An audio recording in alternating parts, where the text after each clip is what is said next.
মন খুলে কথা বলার মতন একজন মানুষ থাকা আসলে বিলাসিতা নয়, বরং বেঁচে থাকার পরম স্বস্তি। দিন শেষে হাজারো ক্লান্তি আর জমে থাকা অভিযোগগুলো যখন কারো কাছে নিঃসংকোচে প্রকাশ করা যায়, তখন অর্ধেক মানসিক চাপ এমনিতেই হালকা হয়ে যায়।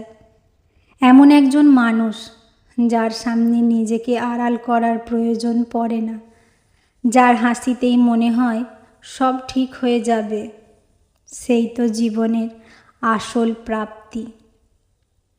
আসলে পৃথিবীটা বড্ড কোলাহলের, যেখানে সবাই বলতে চায় কিন্তু শোনার মানুষ খুব কম।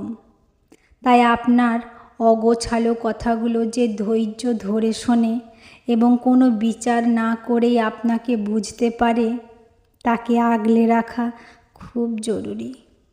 কথা বলে শান্তি পাওয়ার এই অনুভূতিটুকু যার সাথে মেলে, তার উপস্থিতিতেই জীবনটা অনেক বেশি সহজ আর সুন্দর মনে হয়। দিন শেষে এমন একটা নির্ভরযোগ্য আশ্রয়ই আমাদের সবার কাম্য।